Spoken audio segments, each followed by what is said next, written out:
Well, thanks everybody for coming out. Want to start by just saying congratulations to Coach G on win number 500 last week. What an awesome accomplishment for the women's soccer program and everything he's doing across the street.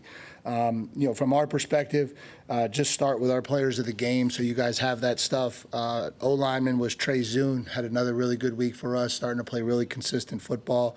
I thought from a defensive line standpoint, Nick Skirton probably had his best game, played really well this game, played really well against Florida. Our offensive player of the week was Jade Walker. I thought he made some really big catches down the stretch to help us keep that thing the way we wanted it. Defensive player of the game was Shamar Turner. I thought that was his most disruptive night. Also really played with tremendous effort throughout the game, was proud of that from him. And then our special teams player of the game was Randy Bond, obviously stepping up and making 4 field goals was a great bounce back game for him. Going back and reviewing the game, it's not a whole lot different than what we talked about after the game. I think I'm proud of how we played to win. Winning a football game when you're not playing your best is something that doesn't always happen, and we were able to do that. But I think every aspect of the game, we were just very choppy. Offensively, we scored on 6 of 9 possessions, but 4 of those scores were field goals, and 3 times we didn't score, we went 3 and out.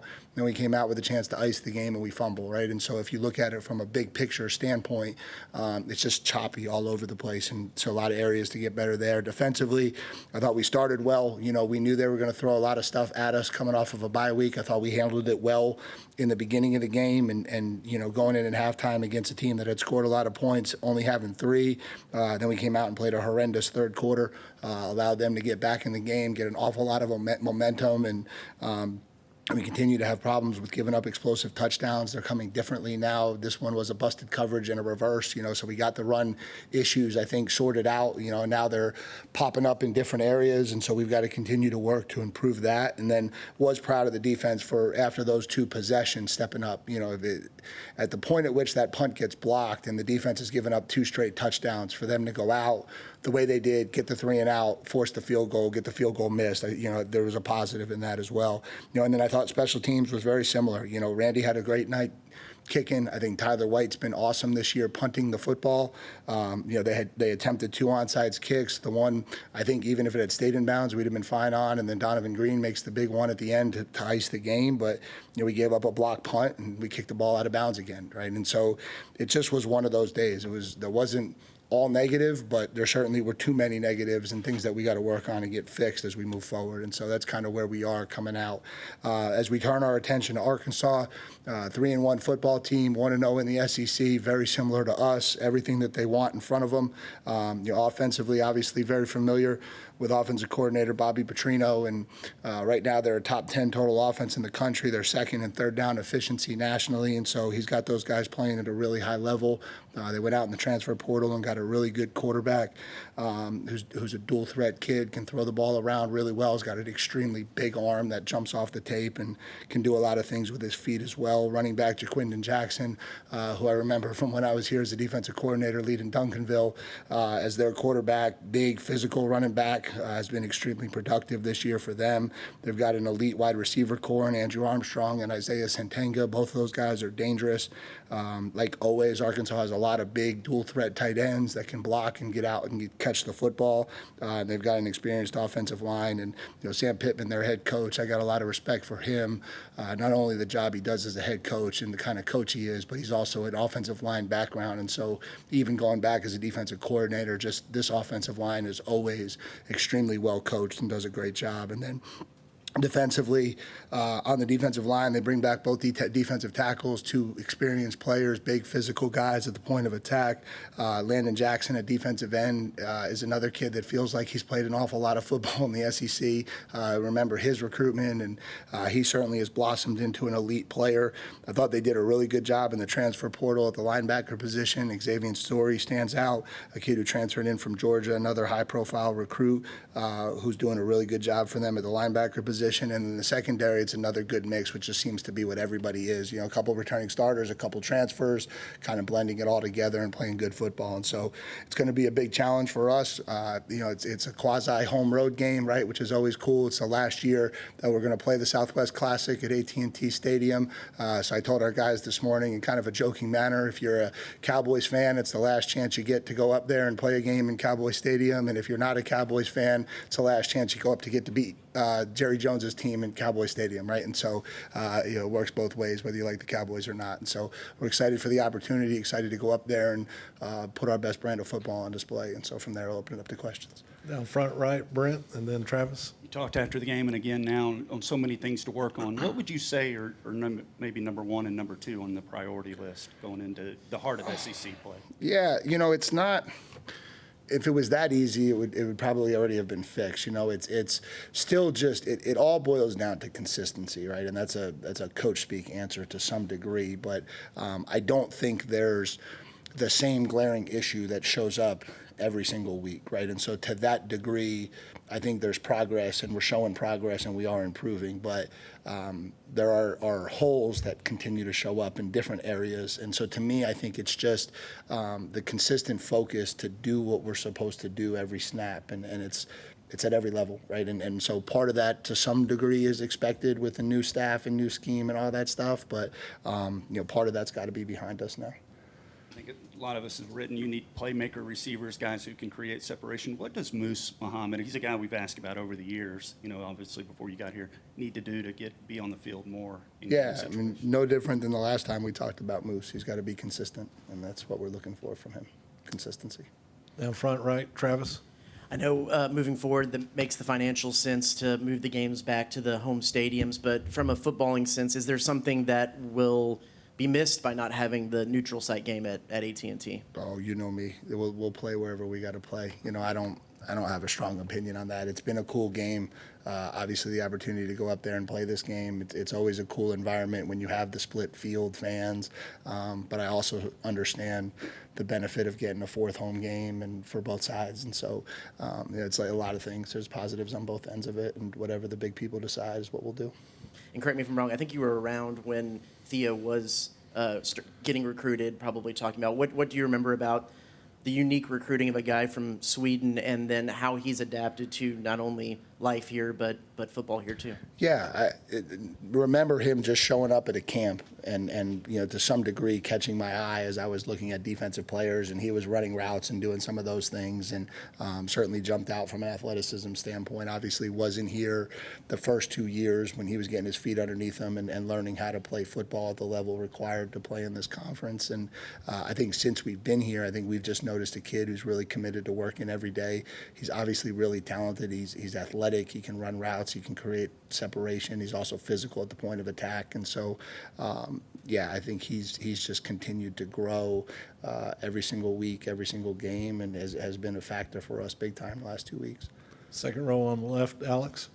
You mentioned how good Arkansas has been on offense this season so far. Just what are some of the characteristics and things you see from Bobby Petrino's offense in particular that just gives teams a hard time against them?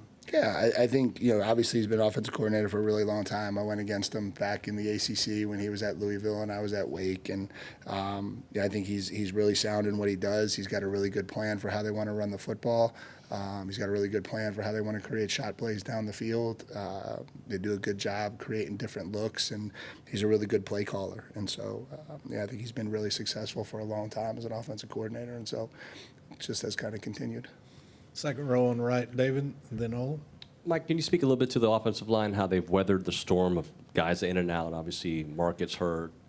TJ gets hurt last game. Just Chase goes down for a little bit. Just a little bit how they've weathered the storm. Yeah, I think that's, we talked about that in camp. Everyone kept asking about, cohesion and getting the right five together. And I think from our perspective, it was just a different thought process. It was more preparation for this, which always seems to be the inevitable way that offensive football plays out and offensive line plays out. It's a tough position. It's a physical position. And so I think we played a lot of different groups together through spring ball, through summer practices, through fall camp, and got a lot of guys, a lot of different reps at different spots, which I think when you get into these moments now, and TJ probably being the biggest example, TJ's primarily a guard, but we had to get him enough reps at center through the spring, through the summer, because you never know, and all of a sudden he comes in as your third center, and the next thing you know, he's starting your first SEC, or not starting, but he's in 3 plays into your first SEC game, and you got to win on the road, right? And so I just think the versatility we've tried to create within that group to know what the next move would look like and spend enough time practicing what the next move would look like, I think helps that cohesion when those things happen. What are some areas on the film where Marcel's grown, maybe from the McNeese game to now, to things that we may not notice? Yeah, I think the one thing I want to say I just think is so ironic, if you look at his stat line between the 2 games, they're almost identical. I think the difference in total yards between the Florida game and the Bowling Green game was 1 yard.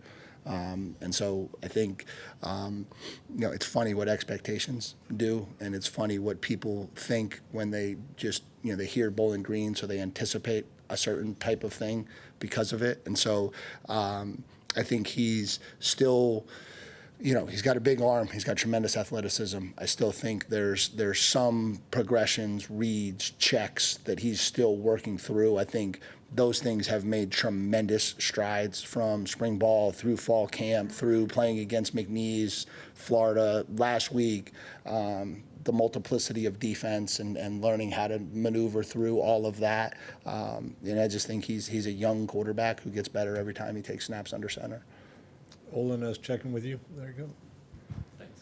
Yes. Yeah, Mike, when you're going against a quarterback with the running ability of Taylor Green, when you designate his spy, is it as simple as finding the fastest guy that can keep up with him, or what all goes into a strategy of designating a guy, for a game like that to spy? Yeah, that's always an interesting question, because that's a word that I think general fans have used, like, oh, you just spy the quarterback, and like it's way more complicated than that, because within the, I don't mean that because of the question, but like when you look at, okay, we're running an 11-man defense.